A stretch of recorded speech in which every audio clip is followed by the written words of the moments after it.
conhecimento é fundamental para a qualidade de vida de toda pessoa e para o exercício da cidadania. Quanto mais se sabe, mais se pode e se quer saber. A leitura é uma das principais portas de entrada para o conhecimento. Ela estimula o desejo de outras leituras, provoca a imaginação e as emoções, enriquece as produções em diversas linguagens e também ensina a ler e a escrever. É o que vamos ver nesse programa. Antes de começar a viajar, a conhecer outras terras e jeitos de viver, conheci espaços próximos e longínquos, apresentados por livros. Através de Monteiro Lobato, introduzi nas florestas brasileiras, conduzida pelos olhos sabidos e esperto do Saci, pelo mistério do Curupira e tantos outros mais. Os primeiros bailes a que eu fui foram aqueles em que Cinderela encontrou seu príncipe encantado.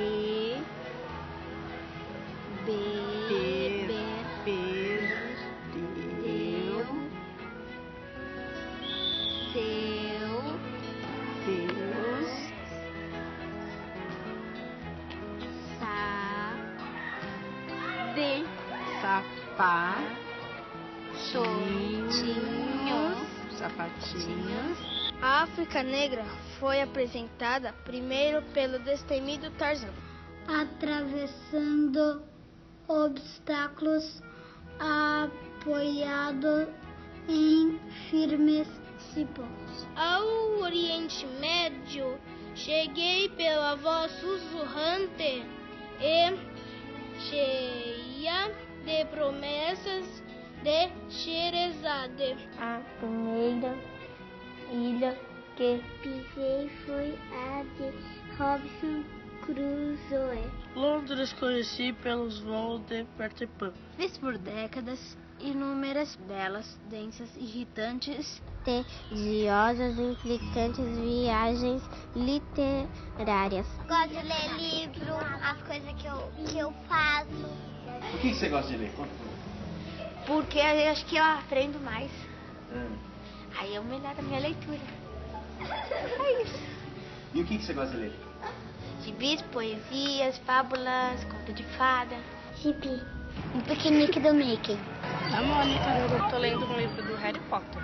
Eu gosto de ler um monte de coisa, de livro. A professora sorteia os livros que a gente leva pra casa. Os livros tem as perguntas, né? A gente vai ler uma coisa, aí não sabe o que é. Vai perguntar, mãe, o que é isso? O que é aquilo? O que é aquilo outro? Aí fica enchendo de perguntas. Mas é engraçado.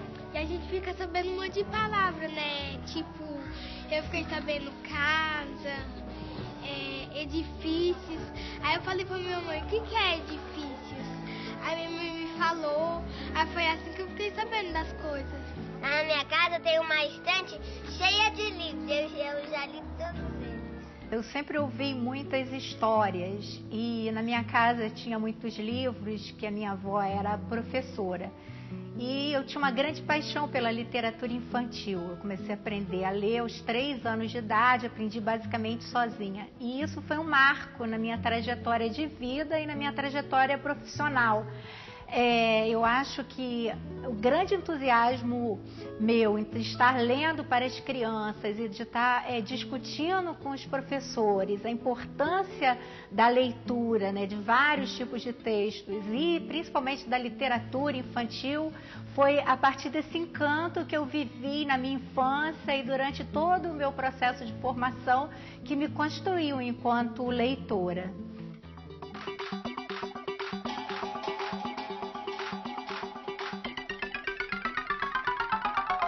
A intenção do nosso encontro aqui hoje é discutir um pouco como cada uma, nos lugares diferentes, nas instituições diferentes que a gente trabalha e com as idades diferentes, tem realizado algumas práticas que, conversando e trocando, a gente possa uma aprender com as outras e ir construindo alguns saberes comuns.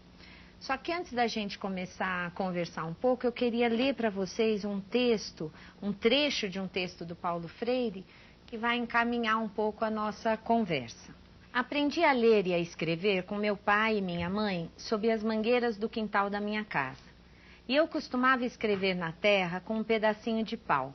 é muito interessante. Eu sabia que as palavras com as quais comecei meu aprendizado eram palavras de meu horizonte, da minha experiência, e não as palavras da experiência de meus pais. Eles começaram a fazer isso comigo. É fantástico porque, muitos anos mais tarde, quando eu comecei a trabalhar nessa área como educador, repeti aquilo que meus pais tinham feito comigo durante o processo. Eu lembrava que tinha sido assim que eu aprendi a ler e escrever. Eu fico assim pensando, né, que lá na instituição onde eu estou, as crianças estão começando a falar conosco, né? Elas ficam lá há muito tempo. Então, elas estão começando a aprender a falar conosco. E, ao mesmo tempo, né, simultaneamente, elas também estão já constituindo um repertório, né? E a prática de leitura lá conosco é importante. Então, esse é o nosso ponto de partida, né? É o nosso ponto de partida e é também o nosso trabalho de ampliação do repertório delas, de ir constituindo, aliás, um repertório com elas. Quando o professor tem definidos os objetivos pedagógicos da leitura, o trabalho com diversos gêneros e portadores de texto passa a ser uma necessidade. Essa diversidade ajuda na ampliação do universo cultural das crianças e também no contato permanente com o mundo letrado.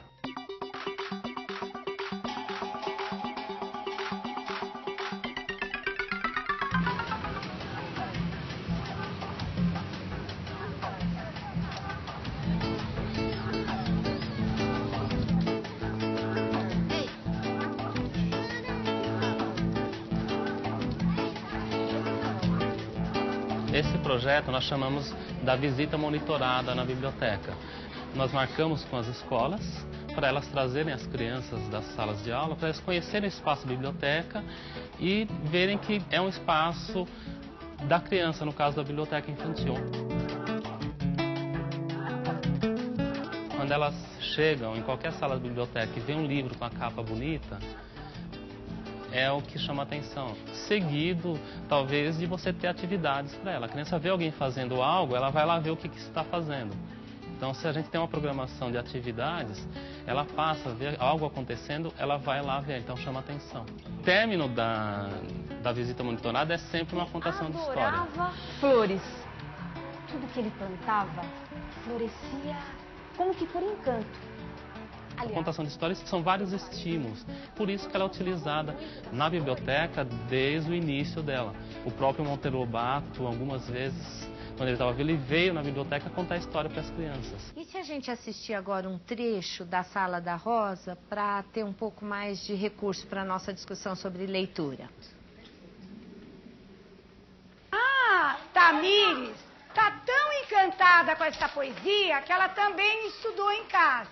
Então vamos lá, Tamires. Poema Canção do Exílio, Gonçalves Dias.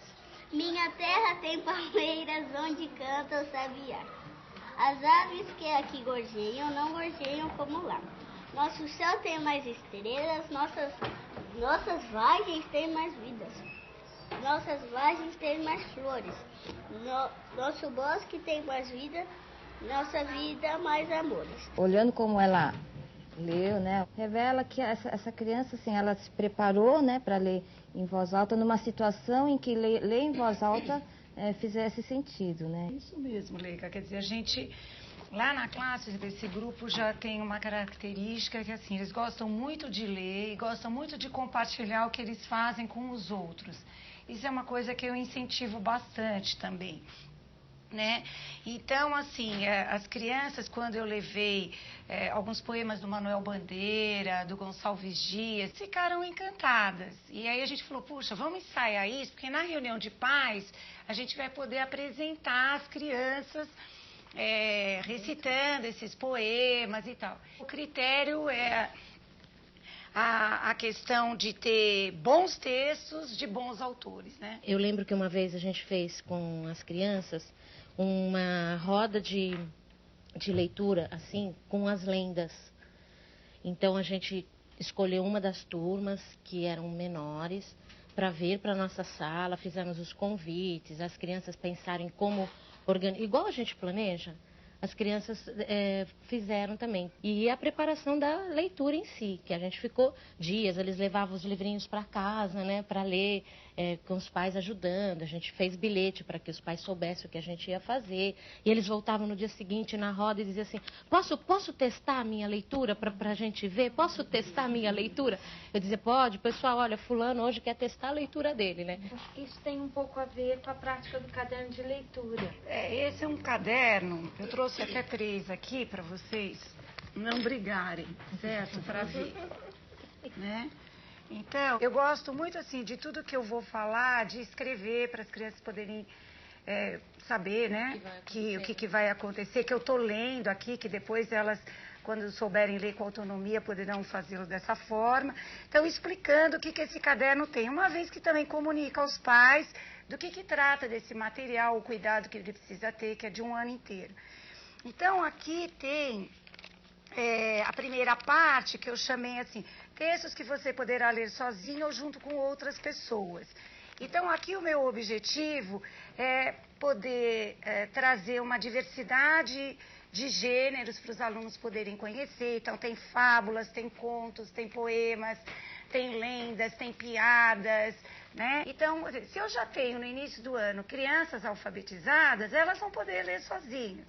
Se eu não tenho, elas vão estar lendo junto com outros adultos, seja na escola, seja fora da escola, né? Então, já permite que elas vão se constituindo leitores antes de estarem aí sabendo ler e escrever convencionalmente. Aí tem uma segunda parte, né, que eu chamei textos que ajudarão você a aprender a ler e escrever, que aí já são quadrinhas, parlendas, poemas assim, mais curtos, mais fáceis de serem memorizados, listas, né? Então, que com esses textos eu elaboro. Então, na lição de casa de segunda e de quarta, a atividade é de leitura. Então, textos que ele precisa saber na ponta da língua para a gente poder fazer atividades que ajudam no aprendizado da leitura e da escrita, né? E textos para ampliar o universo deles, não só em relação aos gêneros, mas de poder conhecer outras formas aí de expressão, outros conteúdos, outras versões das histórias e tudo mais, né? Como professora coordenadora de um projeto de educação hospitalar na Santa Casa, de um município aqui do estado de São Paulo, tenho acompanhado as minhas alunas, futuras professoras, desenvolvendo um trabalho com a literatura, com a recreação e com o acompanhamento das tarefas escolares. Faço parte de um projeto onde conto histórias da pediatria de um hospital. É muito importante a abordagem dos livros. Quando esse livro é apresentado à criança, eles muitas vezes estão ali todo com mal-estar, estão todos muitas vezes muito abatidinhos, né? E é onde que eles começam a interagir a partir do momento que a gente começa a contar a história. Poucas pessoas têm conhecimento, mas a educação hospitalar é uma modalidade reconhecida pelo MEC, que faz parte da área de educação especial e que vem contribuindo de forma muito significativa para a formação dessas alunas, porque reconhecem um outro espaço institucional onde a leitura se apresenta como um recurso fundamental, um recurso muito importante de aproximação com a criança e de promoção do seu bem-estar, da sua tranquilidade, da cooperação com os procedimentos médicos e de conforto de maneira geral.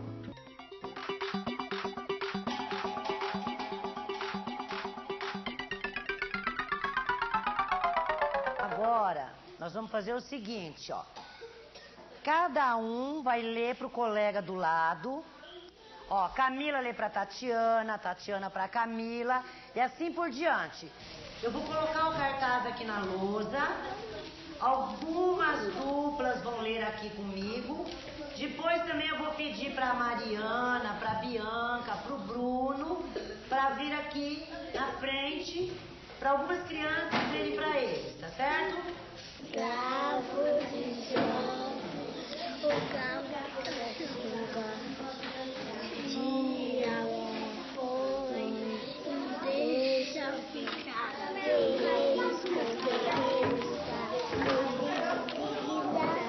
guerreiros com guerreiros fazem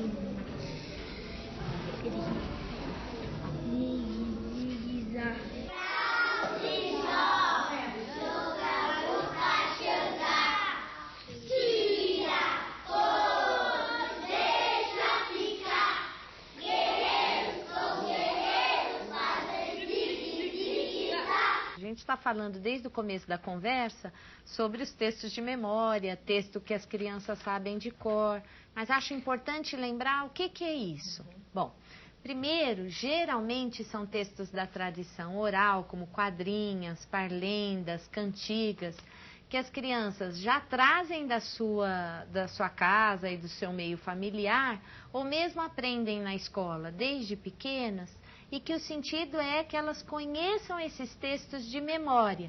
Não porque foram obrigadas a decorar, mas porque usando, cantando, brincando e aprendendo estes textos, foram se apropriando da pauta falada deles.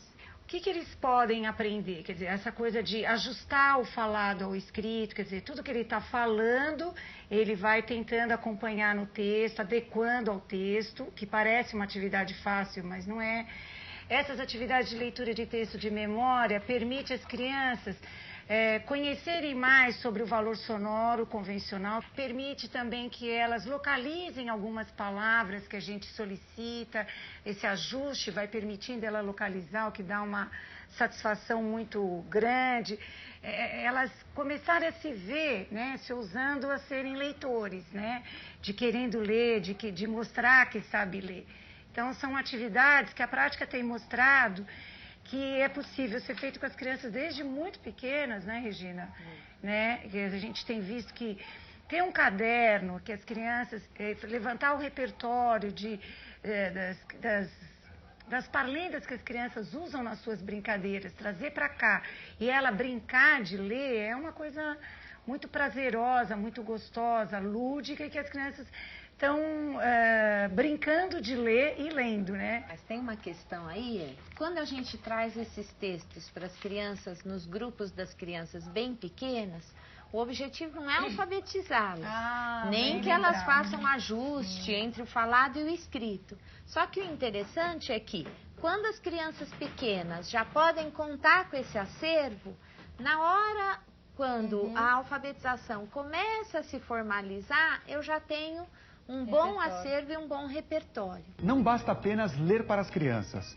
Quando o objetivo é a leitura para aprender a ler, as atividades devem ajudar na reflexão sobre a escrita e também no desenvolvimento dos procedimentos de leitura. Essas intervenções, né, Regina, às vezes a gente pensa que elas têm a ver com o talento dos professores. O dom. Com o dom, né? O professor que sabe fazer porque ele leva jeito para a coisa. Planejar a intervenção significa estudar a intervenção. E quando eu faço pela primeira vez, nem sempre é evidente, nem simples. Na verdade, a intervenção é um aprendizado nosso, né? Assim, eu tenho que planejar, eu tenho que pensar nela, eu tenho que saber o que as crianças sabem, né? Porque senão eu não consigo antecipar as coisas para poder ter boas intervenções, que todo mundo fala, boas intervenções, né? Mas de fato elas não caem do céu, não brotam na cabeça.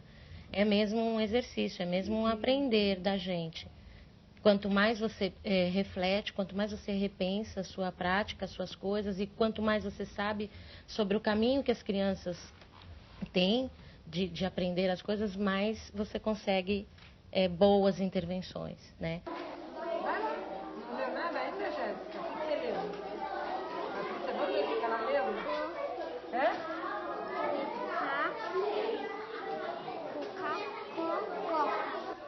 Lê pra ela lá. Ajuda ela a terminar a leitura aí. Cocada. Cocada? Onde tá escrito cocada? Mostra pra mim. Mostra. Lê de novo, Jéssica. Vamos tentar ler o que você leu aqui, ó. Você começou lendo aqui. Vamos ver se você pensou, se você leu tudo que tá escrito. O que foi? Coca-Cola. O quê? Não é mais Coca-Cola. Coca-Cola? O que você acha, Patrícia? Por que você achou que você estava errada? Eu achei que, caso que cocada, assim, antes do A tem o D. Cocada tem o D antes do A? Então Coca-Cola é o quê? Comida, bebida, brincadeira? Bebida. Então, por favor.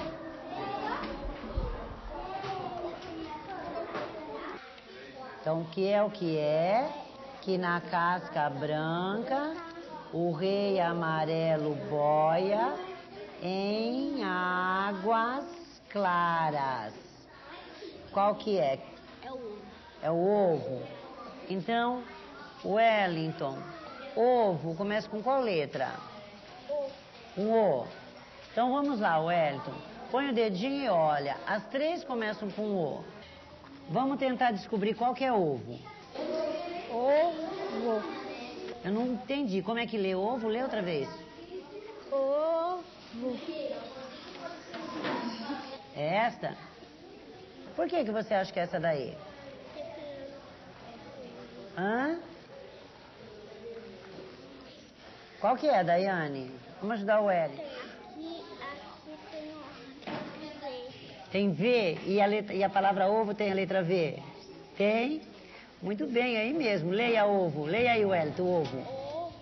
Então, nessa atividade que a gente viu, né, tanto na leitura de lista, né, da professora Márcia, como da atividade de adivinhas, né, da professora Rosalinda, a gente tem que ter um certo cuidado para formar os agrupamentos, né, porque no momento que as crianças vão ter que procurar a resposta, lá no caso das adivinhas, tem ovo, né, me parece, e homo, né, que a professora certamente pensou no desafio, né, num desafio maior para a criança poder achar onde está escrito a resposta. Então, aí é preciso assim, a gente pensar em como formar esses agrupamentos, porque precisam ser garantidas algumas condições aí. Por exemplo, se a gente colocar duas crianças com escritas pré-silábica ou duas crianças com escrita silábica sem valor, essa atividade vai ficar apurada, né? Então, o ideal seria assim, pensar numa criança que tem, pelo menos uma criança que tem uma escrita silábica com valor sonoro que faça uso desse conhecimento. Só para relembrar, vamos destacar agora o que é importante que o professor considere para planejar boas atividades de leitura para as crianças. Para começar, é importante ter um espaço reservado para a leitura diária. Considerar o repertório cultural das crianças também é fundamental. O professor pode e deve planejar situações nas quais as crianças possam ler em voz alta, dando a elas materiais escritos que façam sentido. Assim, elas podem ler com autonomia, apoiando-se em seus conhecimentos sobre o sistema de escrita e desenvolvendo suas estratégias de leitura. Só assim, a leitura vai oferecer desafios que elas podem enfrentar. Tira até onde vai? Até aí? Mas tira termina com quê? Termina? Com A. Então até onde vai tira? Tira aqui, ó. Tira, até aí. Tira e depois? Tira, põe. Depois? Deixa ficar guerreiros com guerreiros. Nessa linha está escrito guerreiros com guerreiros. Leia guerreiros com guerreiros. Nessa linha aqui. Guerreiros com guerreiros. Não, fazem zigue-zague não está aqui não. Aqui nessa linha está guerreiros com guerreiros. Guerreiros com guerreiros. Depois?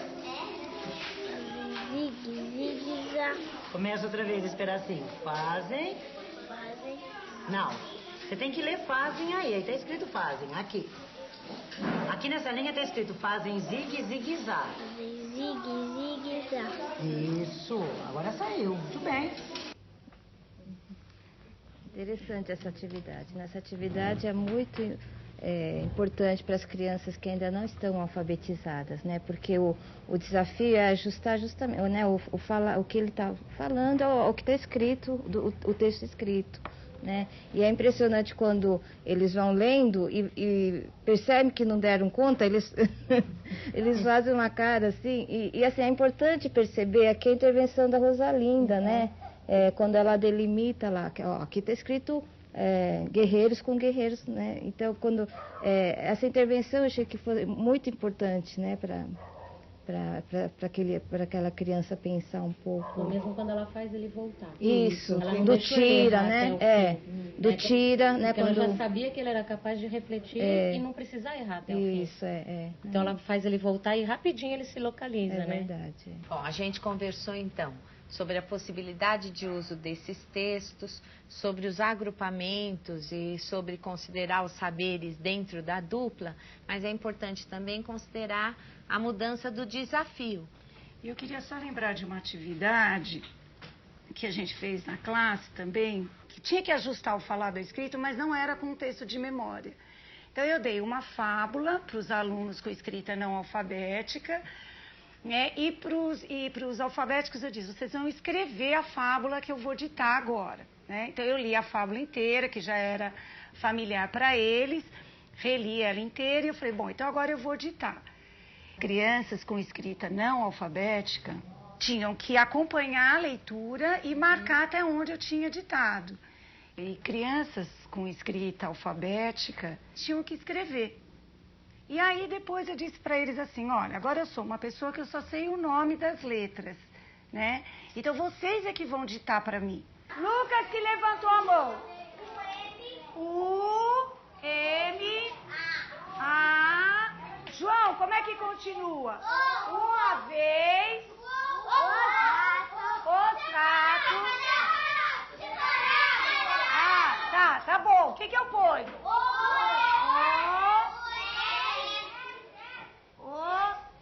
O que tá escrito? R. Ah, tá. Separado. O D, o O. Bom, eu tô aqui lembrando e achando bom perceber o quanto o tempo vai ensinando algumas coisas pra gente, mas não só o tempo. Esses espaços de troca e de formação e de reflexões que a gente vem construindo na educação.